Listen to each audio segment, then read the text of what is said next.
भी बात करेंगे सर।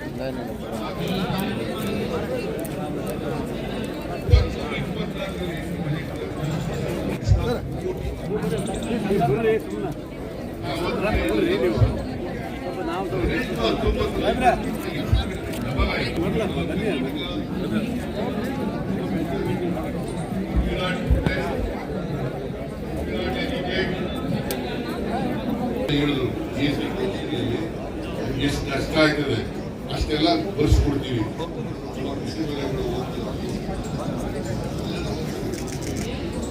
ನಮಗೆ ಅವತ್ತು 15%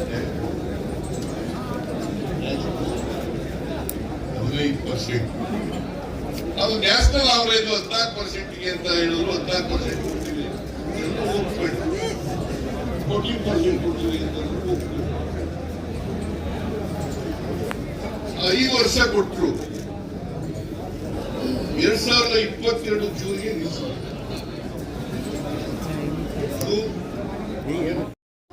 ಸರ್ಕಾರಕ್ಕೆ ನಮ್ಮ ಪಾಲ್ಗೊಳ್ಳುವ ಸರ್ಕಾರಕ್ಕೆ ಧಿಕ್ಕಾರ ಧಿಕ್ಕಾರ ಧಿಕ್ಕಾರ ಧಿಕ್ಕಾರ. ಕೊಡಿ ಕೊಡಿ ನಮ್ಮ ಪಾಲು ಕೊಡಿ.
कर्नाटक से आया हूँ, बेलगाम ज़िले से आया हूँ।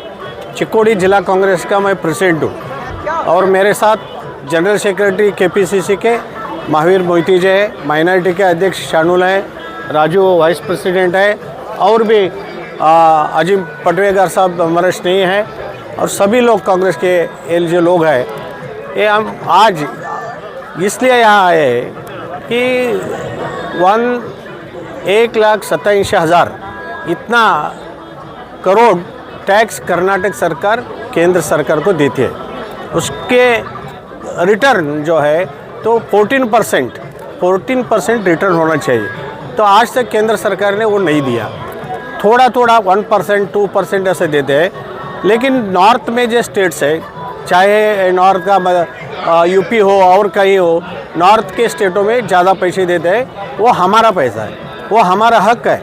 वो हमारा हक हम मांगने के लिए आज हमारे मुख्यमंत्री सिद्धरामैया जी, केपीसीसी के अध्यक्ष डीके शिव कुमार जी और हमारे नेता सतीश जारकिहोली जी, इनके नेतृत्व में पूरा कर्नाटक स्टेट के सब विधायक इसमें है, सब मंत्रीगण है, सब आजी माजी विधायक है, कांग्रेस के ऑफिस बेरर्स है, जिला कांग्रेस के ऑफिस बेरर्स है।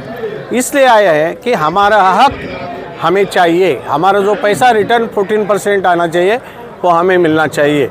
और साउथ इंडिया का जो स्टेट्स है और नॉर्थ इंडिया के स्टेट में वो ज़्यादा से ज़्यादा हमारा टैक्स कलेक्ट ज़्यादा होता है। महाराष्ट्र, कर्नाटक, आंध्र, तमिलनाडु, केरल और तेलंगाना ये सेंट्रल गवर्नमेंट को ज़्यादा टैक्स देने वाले है। इसलिए वो ज़्यादा टैक्स देने वाले हैं, उनको रिटर्न भी उतना होना चाहिए ना।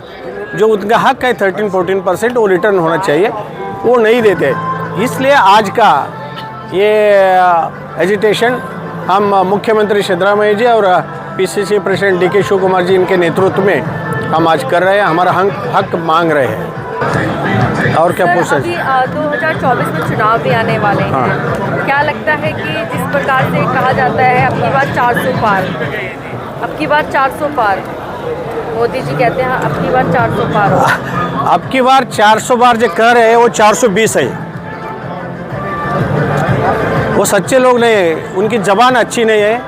वो हर एक नया एक नमूना दिखाने के लिए लोगों के सामने आते हैं कि इससे पहले मोदी कैसे आए, 2 करोड़ लोगों को नौकरी, युवाओं को नौकरी दूंगा, 15 लाख रुपए हर एक के अकाउंट में मैं जमा करूंगा, और ऐसे अनेक आश्वासन उन्हें दे, वो पूरी नहीं कर पाए। इसलिए इस समय में क्या अभी राम मंदिर को लेके आगे आ रहे हैं। राम हमारा नहीं है क्या? हमारा भी राम है। कहते हैं कि जब कांग्रेस की सरकार थी तब तक तो ये हुआ नहीं, तो ये बीजेपी की जब सरकार आई तब किसने कहा राम मंदिर का दरवाजा किसने खुलाया? स्वर्गीय राजीव गांधी ने खुलाया, और तब से वहाँ पूजा अर्चा करने का शुरुआत हो गई। ये बीजेपी मोदी ने नहीं किया।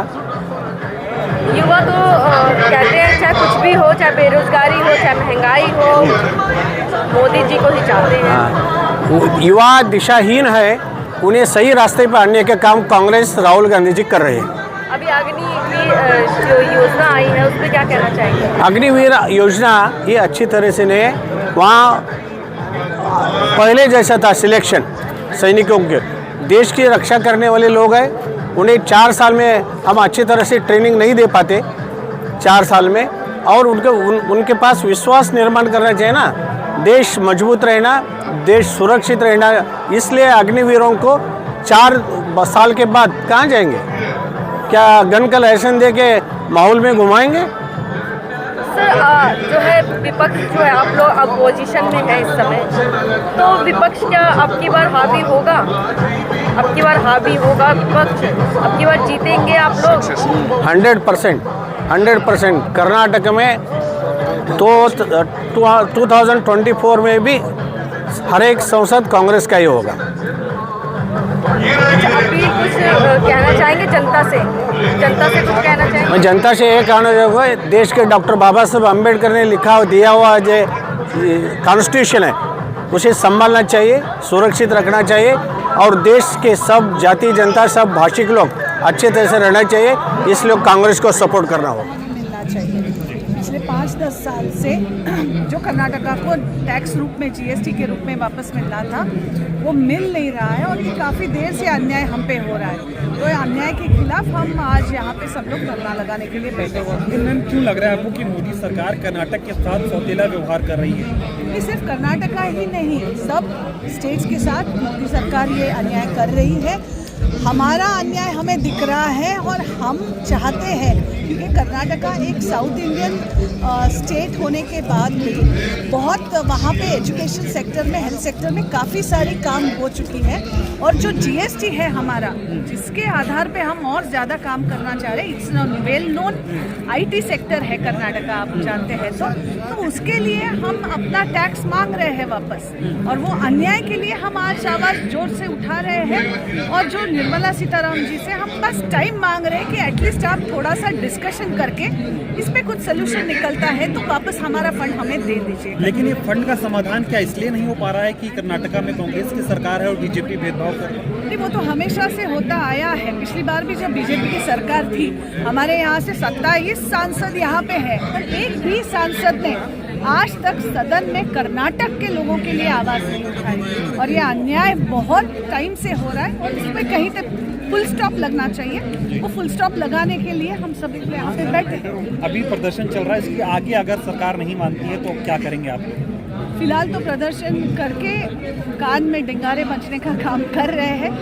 अगर टाइम मिला, निर्मला सीतारामन जी ने टाइम दिया, तो उनके साथ हमारे जो वरिष्ठ नेता है वो बैठ के डिस्कशन करेंगे, और अगर बीजेपी फिर भी नहीं मानती है तो हमारे जो वरिष्ठ नेतागण हैं वो मिलके एक निर्णय लेंगे, उस निर्णय के आधार पे हम आगे जाएंगे। Thank you so much. मेरा नाम गीता है, कर्नाटका से आया है। कांग्रेस पक्ष में काम करते हैं हम। कांग्रेस से हमारा क्या करने आए? हम तो हमारा राइट्स पूछने के लिए आया है। हमारा जो क्या है टैक्स में जो भरा है वो पैसा हमें वापस दे दो। जब कांग्रेस की सरकार इसलिए नहीं दिए जा रहा, क्योंकि हमारा ज़्यादा से ज़्यादा लोगों का हमारा टैक्स बहुत ज़्यादा जाता है कर्नाटक से। लेकिन अभी क्या बजट में जो किया है सिर्फ गुजरात और दूसरा लोग मुल्क के लिए ज़्यादा से ज़्यादा किया है। क्यों हमारे लिए ऐसा किया है? हमें भी मिलना चाहिए ना। जो दिया है वो वापस मांगने को हमारा हक है ना, हम पूछ सकते हैं। आपको क्या लगता है क्यों नहीं दिया जा रहा है? वहाँ कांग्रेस की सरकार है इसलिए। हाँ, इसीलिए हो रहे हैं क्योंकि कांग्रेस सरकार है, इधर केंद्र सरकार में क्या है, दोनों का बीच में आपस में कुछ ना कुछ रहेगा। इसीलिए लोगों को नहीं करना कुछ भी, लोगों का जो देना है वो देना ही पड़ेगा ना।